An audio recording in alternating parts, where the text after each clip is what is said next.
Good morning students. आज का हमारा टॉपिक रहेगा ऑर्गेनाइजेशनल कल्चर यूनिट 12 यानी कि एमपीपीसी 1 के ब्लॉक 4 की बात कर रहे हैं हम।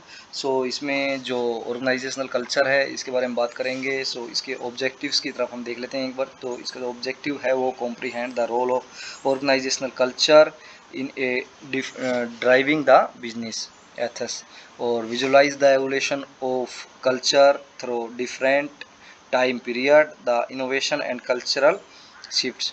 नेक्स्ट है trait of a great organizational culture, establishment of a highly sustainable organisational culture, future perspective of work culture. इसी तरह से हम इसके स्ट्रक्चर के बारे में देखें तो इसके स्ट्रक्चर में जो फर्स्ट सबसे पहले इसका इंट्रोडक्शन दिया हुआ है, फिर इसका कंसेप्ट ऑफ ऑर्गेनाइजेशनल कल्चर दिया हुआ है, फिर की टर्म दिया हुआ है और इसी तरह से इसके जो टोटल 13 टॉपिक्स है हमारे पास। हम इन पर चर्चा करेंगे जो इम्पोर्टेंट टॉपिक है उस पर। तो इंट्रोडक्शन तो आपको पता ही है कि जो रिस्पॉन्सिबिलिटी होती है जो ऑर्गेनाइजेशन में पीपल होते हैं उनकी, कि वो मतलब एक हेल्पिंग स्ट्रेंथन प्रोवाइड करे, कल्चर जो है उनका उसको ऑर्गेनाइजेशन को हेल्पिंग स्ट्रेंथन प्रोवाइड करे ताकि उसमें मजबूती बनी रहे उनके ऑर्गेनाइजेशन में। और वो रिस्पॉन्सिबल होते हैं strengthening the competencies and abilities. उसके बाद हम बात करते हैं इसके कंसेप्ट ऑफ ऑर्गेनाइजेशनल कल्चर की। तो जैसा कि आप स्क्रीन पर देख पा रहे हैं जो कंसेप्ट ऑफ ऑर्गेनाइजेशनल कल्चर है, इसका जो ये पिक्चर हमें दिया हुआ है इसमें आप देख सकते हैं काफ़ी वर्ड्स है। और इसके बाद हम बात करते हैं, ये इम्पोर्टेंट इतना क्वेश्चन है नहीं, बाकी हम इम्पोर्टेंट क्वेश्चंस की तरफ चलते हैं। की टर्म्स यूज। इस जो यूनिट है इसमें की टर्म्स क्या क्या यूज होने वाली है। कल्चर होने वाला है, तो कल्चर क्या है? Is an umbrella encompassing belief, norms, customs, habits, social behaviour and said unsaid laws relating to the individuals in the group. उसके बाद वैल्यूज़ की बात करें तो वैल्यूज़ एक कोर एथिक्स है एक ऑर्गेनाइजेशन का। नॉर्म्स की बात करें तो ये नॉर्मेटिव डायमेंशंस है are the set of specific rule led for an organization. Ethos की बात करें तो is the set code of conduct and guidelines that influences and drive the employ behaviour with the peer and management in an organization. Next है belief. तो belief तो आपको पता ही है कि अगर बिलीफ होगा ऑर्गेनाइजेशन को अपने एम्प्लॉयज़ पर तो उनका जो है वो सब चीज़ जो है वो स्मूथली अच्छी चलेगी। फिर उसके बाद बात करते हैं फिलोसफी की। तो फिलोसफी एक यूनिक पर्सनालिटी है। It shoulders the responsibility of meeting the long term and short term organizational goals। उसके बाद बात करते हैं मीनिंग ऑफ ऑर्गेनाइजेशन कल्चर की। इसमें जैसे कि हमने ऑलरेडी डिस्कस कर दिया है, बट फिर भी हम इसमें बता देते हैं आपको जो करेक्टरिस्टिक्स है, फीचर्स है उसके, वो क्या क्या है। उसमें अलाइनमेंट है, alignment of organisational value with employ, motivation results in exceptional outcome. उसके बाद है innovation and risk taking. Next है प्रिसीजन और उसके बाद है आउटकम ओरिएंटेशन। नेक्स्ट है पीपल ओरिएंटेशन। नेक्स्ट है टीम ओरिएंटेशन और aggressiveness and stability, resilience and next one is regularity, rules and regulation. और इसी तरह से जो हमारे इसके मेन जो कीवर्ड्स है जैसे कि डोमिनेंट वैल्यूज़ है, फिलोसफी है, ऑर्गेनाइजेशनल क्लाइमेट है,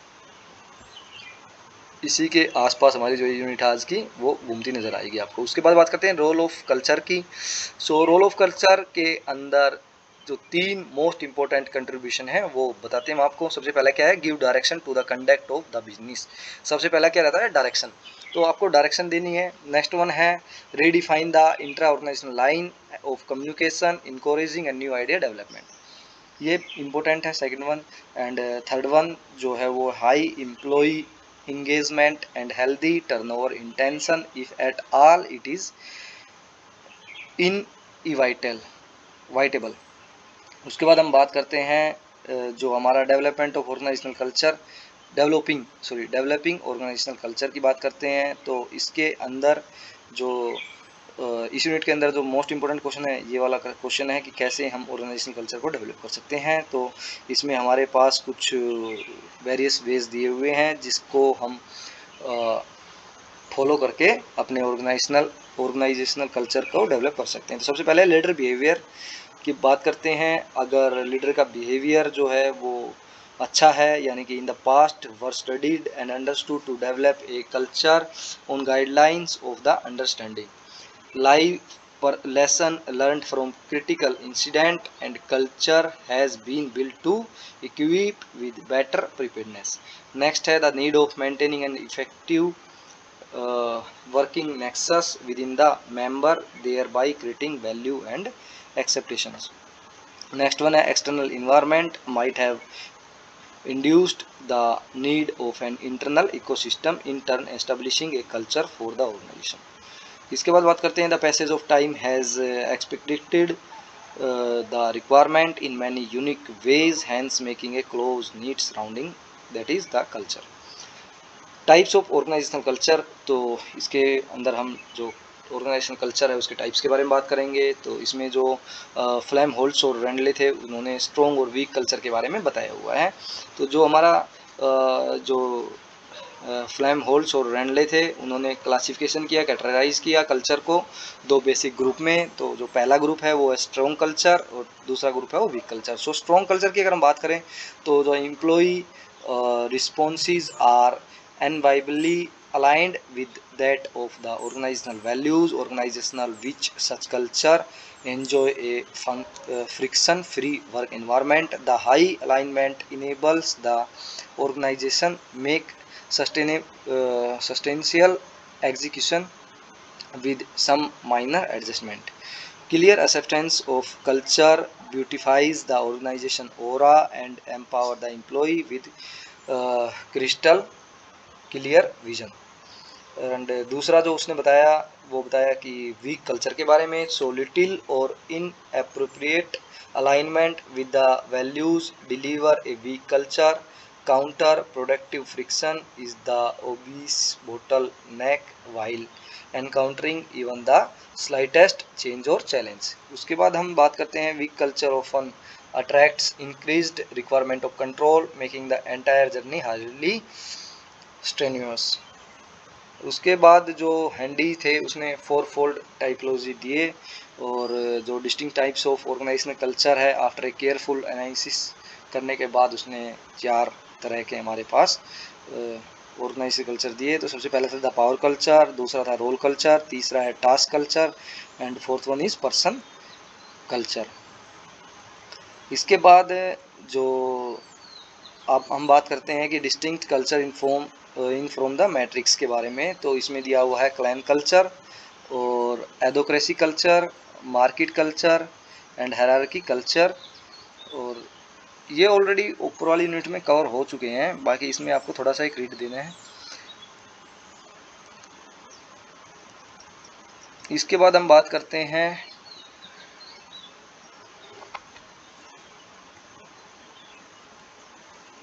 कल्चरल डायमेंशन थ्योरी. ये इंपॉर्टेंट क्वेश्चन है, 5 नंबर में पूछ सकता है आपसे कि कल्चरल डायमेंशन थ्योरी क्या होती है. सो इसमें इंडिविजुअलिज्म वर्सेस कलेक्टिविज्म के बारे में बताया हुआ है, अनसर्टेनिटी ऑर्डिनेंस इंडेक्स के बारे में बताया हुआ है, मस्कुलिनिटी वर्सेस फेमिनिनिटी के बारे में बताया हुआ है और long term orientation versus short term orientation के बारे में बताया हुआ है. उसके बाद हम बात करते हैं नेग्लेंसिस वर्सेस रेस्टोरेंट के बारे में बताया हुआ है. फिर बात करते हैं हम traits of a great organizational culture.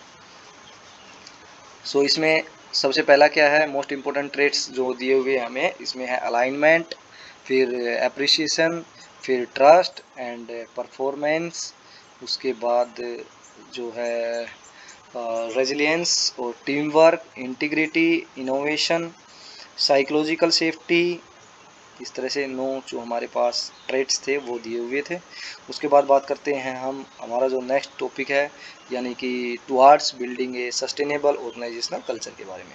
So इसमें एक रूट मैप है जो 9 लैंडमार्क स्टेप्स के बारे में हमें बताता है. ये कौन कौन से हैं, sign in recognising, gift voice to the employees, human interventions and redefine culture, advocate to be the leader and next one is outlive organizational value, forget team, focus on the holistic development, culture as an irrevocable intangible. उसके बाद हम बात करते हैं tailor made employ experience, showing proactive एलिशिप.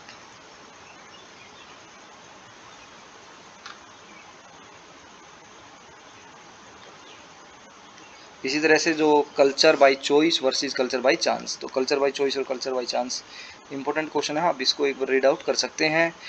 Screen पर दिया हुआ है, the work is it self, it is the mother of working culture, creating an aura around it, जैसे कि बताया हुआ है। उसके बाद जो इसका नेक्स्ट है वो है creation of ethical organizational culture. ये इंपॉर्टेंट क्वेश्चन है एग्जाम के पॉइंट ऑफ व्यू से। So employees with high risk appetite, moderate aggressiveness, having a great focus on method and results, display high ethical standards. Their shape is a function of the organizational culture. This ethical organizational culture has long-term perspective and maintain a balance between various stakeholders of the organization, be it employees, stakeholders, and the community manager are encouraged to take risk for being innovative, display substantial resistance to succumb to competition, and to be sportive for not only result but also method to achieve them. उसके बाद हम इसके अंदर जो दिए हुए हैं employees के लिए जो सूटेबल मैसेज है एथिकल हाईवेज, तो उस पर हम बात करते हैं। So communicate ethically expectation, ethical training and visibly rewards, ethically act and punish unethical ones, and provide protective mechanism. इसी तरह से हमारा जो नेक्स्ट टॉपिक है वो चेंजिंग ऑर्गेनाइजेशनल कल्चर के बारे में बात करते हैं कि ऑर्गेनाइजेशनल का कल्चर कैसे चेंज कर सकते हैं। सो with globalization, liberalization, a rapid change in workforce, diversities, technical innovations was observed. The basic rules and values that give shape to organization demanded alteration, modification, and amendment. Accommodating change in organization culture is difficult because of various reasons, such as the strong culture of an organization is unconscious, often confrontable and non-debatable. Another reason can be culture is deeply ingrained and behavioral norms and rewards are well learned. That is, to learn a new norms, old norms must be unlearned by employees. Managers seeking to bring change in culture must first find the way to maintain it. उसके बाद ये action दिए हुए हैं, action में क्या करना है चेंजिंग बिहेवियर ऑफ ऑर्गेनाइजेशन में। और इसी तरह से जो ये इंपॉर्टेंट क्वेश्चन है उसके बाद हम बात करते हैं स्पिरिचुअलिटी एंड ऑर्गेनाइजेशनल कल्चर। ये मोस्ट इंपॉर्टेंट क्वेश्चन है, ये इसके आने के चांसेस बहुत ज़्यादा रहते हैं, तो इसके बारे में बात करते हैं। Work spirituality is not about religious practices और chanting and making prayers at workplace. Spirituality is not linked solely with God or theology. Workplace spirituality recognizes that people have an inner life and nourishes and is nourished by meaningful work in the context of community. Organization with spiritual culture recognizes the need of a community, understand the people, try to connect with other human beings to find meaning and purpose in their work. तो सबसे पहले इसके बारे में बात करते हैं, reason of growing interest in the spirituality. क्यों स्पिरिचुअलिटी को इतना मतलब बढ़ावा दिया जा रहा है, क्यों स्पिरिचुअलिटी को इतना ज़्यादा मतलब वो एक्सपेंड किया जा रहा है। इसका रीज़न ये है क्योंकि जो वर्कर्स रहते हैं, जो मतलब कंपनी के एम्प्लॉयज़ होते हैं, उनका काम में और उनकी जो लाइफ है उनमें बैलेंस करने के लिए स्पिरिचुअलिटी जो है वो मेन इंपॉर्टेंट है। सो इसमें हमें दिया हुआ है कि maintain balance of stress and pressure in life and contemporary lifestyle of nuclear family, single parents and geographical mobility for jobs creates immense pressure, stress and seclusion. उसके बाद job demand have made of workplace dominant in many people's lives. उसके बाद है there is a strong need for integration of professional and personal life. So इसी तरह से features of spiritual organisation दिए हुए हैं, वो है benevolence, strong sense of purpose, trust and respect, open mindedness. Summary है, स्मरी के बारे में आप देख सकते हैं कि organisational culture is the sum total of deep rooted belief, values and assumption held by its member. With the changing time, it took its course as corporate culture. The very term induced a feeling of possessiveness to the cognitive set of behavioral norms and shared expectations. It serves as a plugging mechanism by providing members with a sense of identity, generating irrevocable commitment to the organization's DNA, and adhering to the reinforcement standard of behavior. Developing corporate DNA is a unique one-time exercise which can neither be duplicated nor can be replicated. ये self assessment question है, इसको आप देख सकते हैं। इसके बाद हम चलते हैं हमारी जो नेक्स्ट यूनिट है, यानी कि 13 यूनिट के बारे में हम अभी बात करते हैं। इसके हम सभी इंपॉर्टेंट क्वेश्चंस देखेंगे ताकि आपको एग्जाम में आसानी हो, उन क्वेश्चन को रीड करके जाएं ताकि आपको जो एग्जाम में मार्क है वो अच्छे आए। तो इसमें है मैनेजिंग चेंजेस। तो मैनेजिंग चेंजेस की अगर हम बात करें तो इसमें ऑब्जेक्टिव्स दिए हुए हैं, आप स्क्रीन पर देख सकते हैं। इसमें अंडरस्टैंड सबसे पहले तो आपको पता है कि चेंज मैनेजमेंट के बारे में समझना है, और नेचर ऑफ चेंज कैसा है उसमें, फिर मॉडल ऑफ चेंज क्या क्या है, फिर प्रोसेस ऑफ चेंज क्या है। इस तरह से हम इसके बारे में एक एक टॉपिक के बारे में पढ़ते चलेंगे। सो इसमें जो टोटल टॉपिक दिए हुए हैं वो है 13। तो 13 के 13 टॉपिक के बारे में बात करते हैं। सबसे पहले इंट्रोडक्शन है। As an adage goes the only constant in life is change. जैसे कि आपको पता है लाइफ के अंदर चेंज चलते रहते हैं। Usually 3 facts about the change are often heard in organization, that is everywhere, that is constantly present, and speed with which change is taking place. जो कंसेप्ट के बारे में बात करें तो the concept of organisational change refers to the changes that occurs across the organization। जैसे कि change के बारे में बात करें तो ये चेंज ऐसा नहीं है कि एक डिपार्टमेंट में हो रहा हो या 2 डिपार्टमेंट में हो रहा है, ये चेंज एंटायर ऑर्गेनाइजेशन के अंदर होता है। It implies that the change bring in a fundamental orientation in the way that organization use a certain process or issues, thereby bringing in a change in the way it is carried out in business. It does not include minor changes like adding a new person in the group, modifying a programs, etc. The key drivers. So key drivers की बात करें तो इसमें हमारे पास की drivers दिए हुए हैं। सबसे पहले क्या है, टेक्नोलॉजिकल इनोवेशंस की बात कर रहा है। Forcing the organisation to upgrade their platforms, platform को अपग्रेड करते रहना है। दूसरा क्या है, cutting down the cost remain competitive. जैसे कि आपको पता है अगर आप अपने कॉस्ट को कम नहीं करेंगे तो जो आप देखोगे कि जो कंपटीशन में कंपनियां हैं उनके प्रोडक्ट है वो आपको कहीं ना कहीं अफेक्ट करेंगे। उसके बाद बात करते हैं competition and competitive advantage has forced organisation to perform the organisational survival and growth. जैसे कि पता ही आपको कंपटीशन और कम्पिटिटिव एडवांटेज को देखते हुए रहना है। फिर उसके बाद बात करते हैं कम्पिटिटिव एडवांटेज प्रीस्पोजर faster decision making, thus making the organizations to change the structure, processes and style of the functioning. Global culture requires organization to adopt and evolve to integrate the diversities into the business and the business operations. उसके बाद हम बात करते हैं nature of change. तो nature of change के बारे में इधर बताया हुआ है कि नेचर ऑफ चेंज कितने टाइप्स के मतलब कैसे होते हैं और इनको हम बेटर समझ पाएंगे। जैसे देखते हैं कि टू मेक और बिकम डिफरेंट, गिव और begin to have a different form, dissatisfaction with the old and belief in the new, or underlines qualitatively different way of processing thinking, believing to improve from the past, and continuous and intrinsic can be patterned and predictable।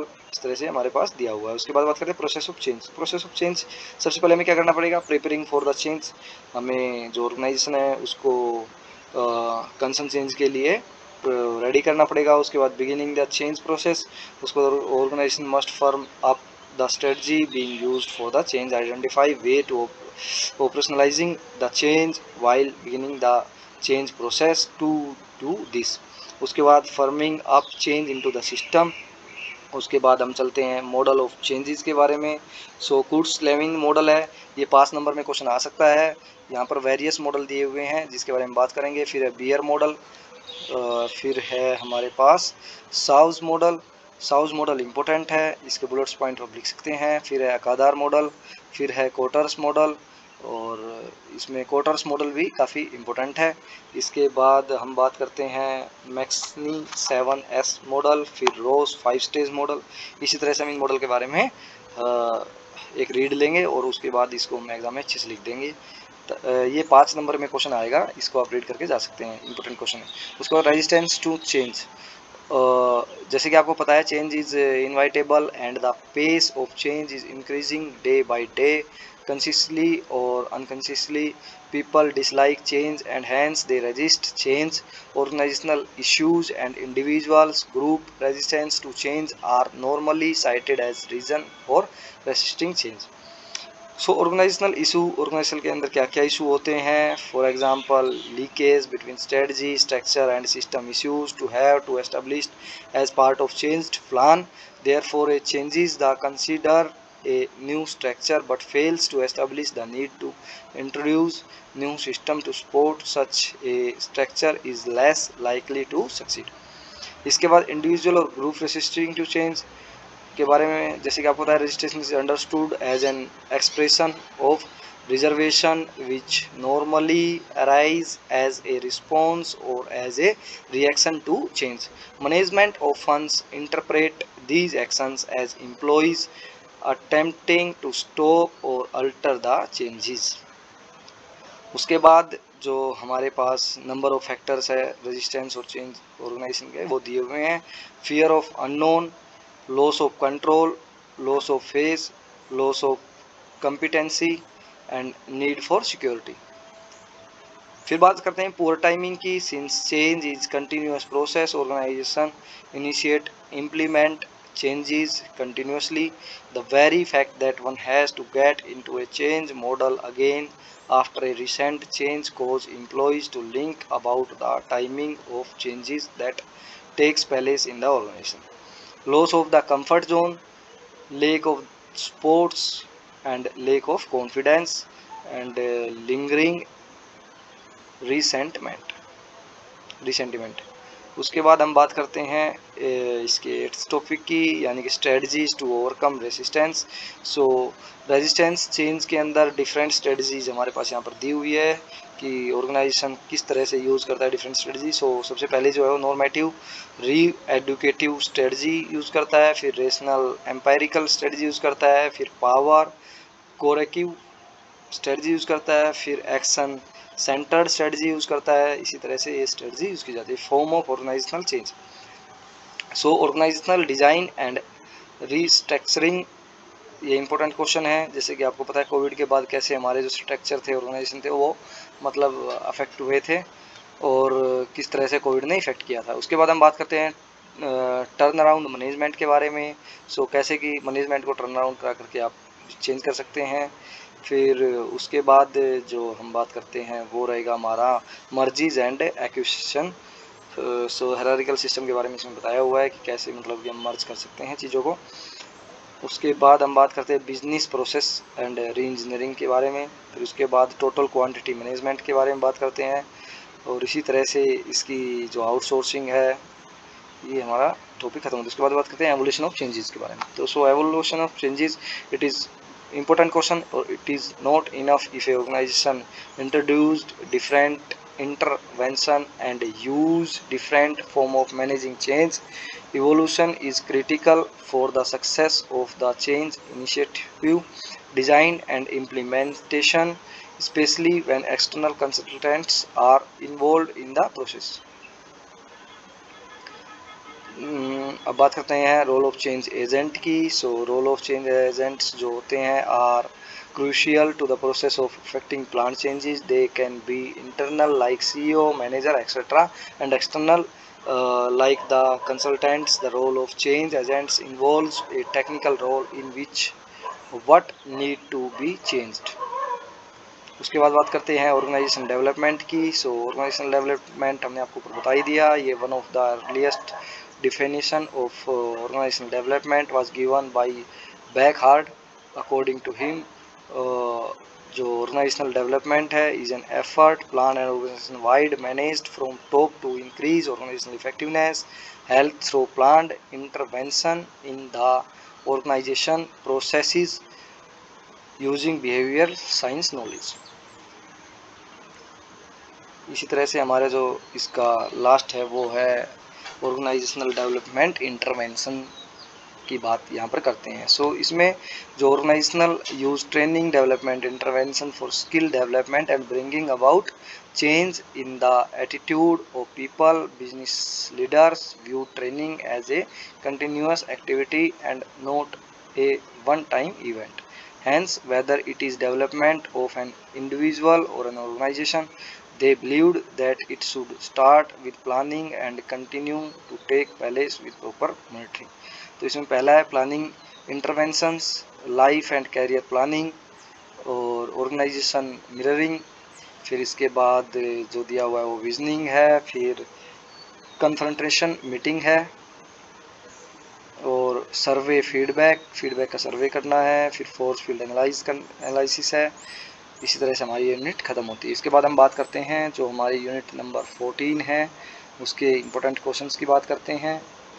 सो जो unit 14 है हमारी वो है cooperate social responsibility and ethics, यानी कि इसके objectives देखते हैं हम। अंडरस्टैंड द कंसेप्ट ऑफ जो कोऑपरेट सोशल रिस्पॉन्सिबिलिटी है एंड एथिक्स है उसके बारे में। फिर cooperate social responsibility legislation in India with its benefits and driver, इस तरह से हम इसके बारे में पढ़ते हैं।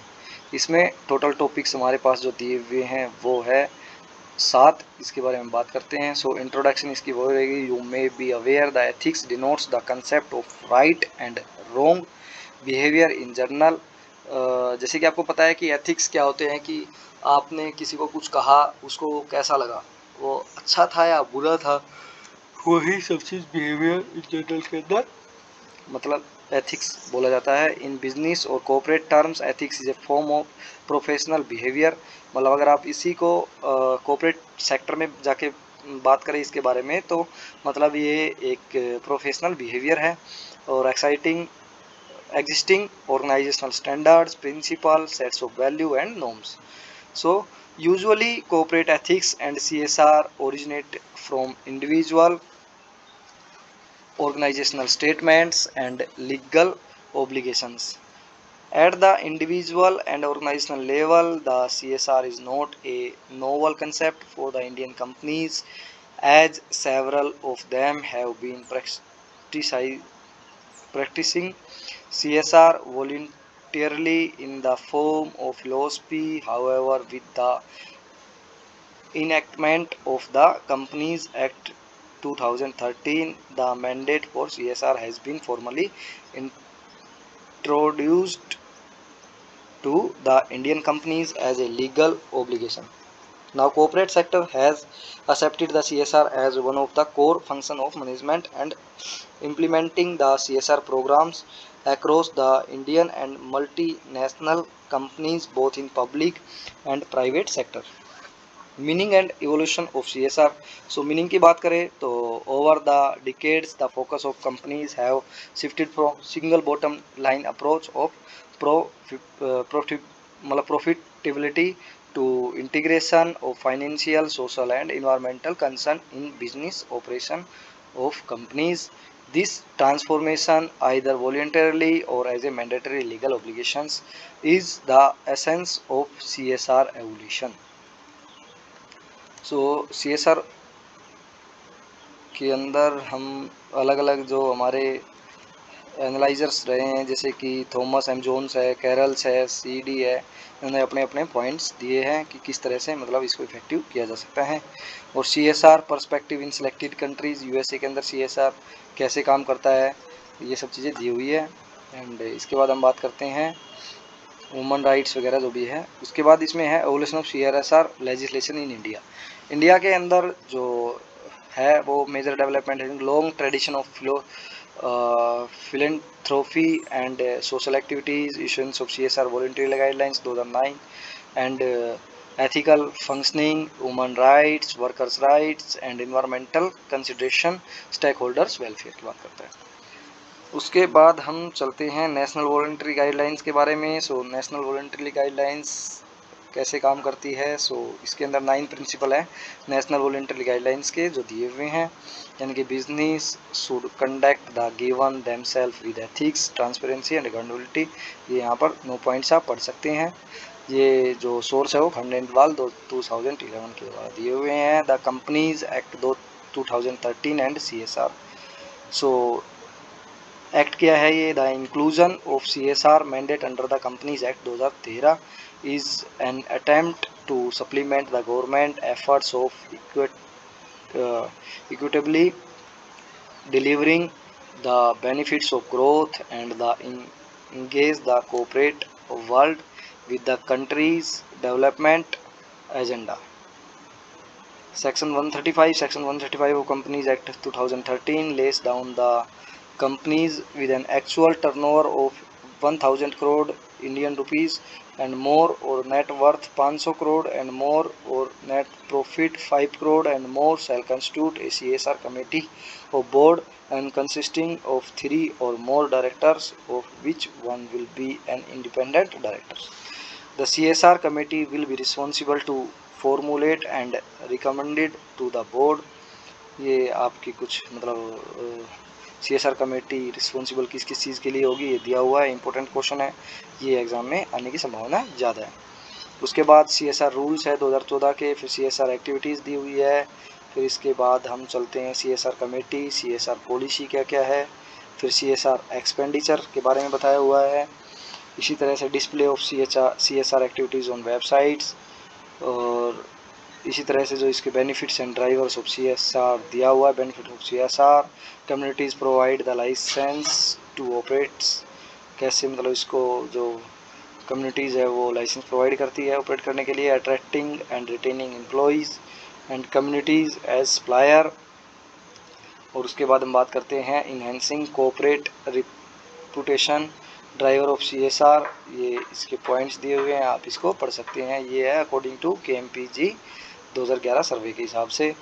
So cost saving last point है इसका। इसके बाद हम बात करते हैं जो हमारा ethics in the construct of CSR। So ethics के बारे में हम पहले बता चुके हैं आपको, राइट और रॉन्ग जो भी है, इसके मोरल रिएक्शंस और principle that serve guide of individual और organization actions activities related to the CR।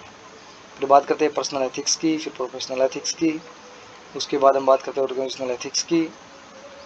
और नेक्स्ट क्वेश्चन, ये इंपॉर्टेंट क्वेश्चन है।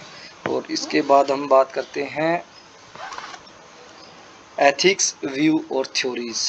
सो कॉन्ट्रैक्शन व्यू, इसके व्यूज़ दिए हुए हैं हमारे पास 3 व्यू है। और दूसरा वाला है वो utilitarianism and consequent view and deontology view. So construction view,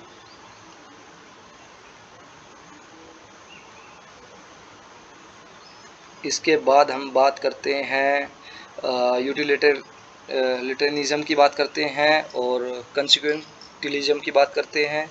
ये व्यू दिए हुए हैं, ये इम्पोर्टेंट क्वेश्चन है। इसके बाद जो डियोंटोलॉजी व्यू है लास्ट एंड इम्पोर्टेंट क्वेश्चन है। ये 3 व्यू आप पढ़ के जा सकते हैं क्वेश्चन में, इनमें से 2 तो पक्का आएंगे। उसके बाद केस स्टडी है Tata Motors limited and CSR। So Tata motor limited a USD 44 billion organization is a leading global automobile manufacturer of car, utility vehicles, pickups, trucks and buses. In case study it is presented under the following 3 parts of your comprehension: CSR policy of Tata Motors and reactive CSR programs, strategy of Tata Motors Limited during COVID-19, and understanding gaps in development scenario for CSR intervention by Tata Motor Limited. Tribals transform from forest gatherers to entrepreneurs. Tata Motors corporate social responsibility policy 2021 and 22। उसके बाद जो Tata Motors की जो strategy है उसके बारे में बताया हुआ है। फिर एडवर्सिटी रिवायर्स है, फिर एस्पायरेशन एक्सेलरेट है, फिर आउटकम सोर्स है, और understanding gap in development scenario for CSR invention by Tata motor limited, tribal transfer from forest gathers to entrepreneurs. ये इंपॉर्टेंट क्वेश्चन है। फिर इसकी समरी है, समरी में आप देख ही सकते हैं कि in this unit we discussed the concept and development of different facets of CSR over the decades. We also discussed the evolution of CSR legislation in India, National Voluntary Guidelines, how the CSR was made mandatory under the Companies Act 2013, benefits and drivers of CSR. In the second part of the unit, we discussed the concept of ethics in the concept of CSR wise personal, professional and organizational ethics. Later we discussed the three major ethics views of theories, contractorium, utilitarianism and consequentialism and deontology views के बारे में हम already पढ़ चुके हैं। Keywords दिए हुए हैं, कीवर्ड्स इंपॉर्टेंट्स है। कीवर्ड्स में बताया हुआ है कि जो हमारा कंट्रैक्टरियनिज्म है, फिर CSR है, फिर डियोंटोलॉजी है, फिर नेशनल वॉलंटरी गाइडलाइंस है, फिर शेड्यूल 7 क्या है, फिर कंपनीज एक्ट 2013 क्या है, फिर ट्राइबल बॉटम लाइन क्या है, फिर टेररिज्म क्या है।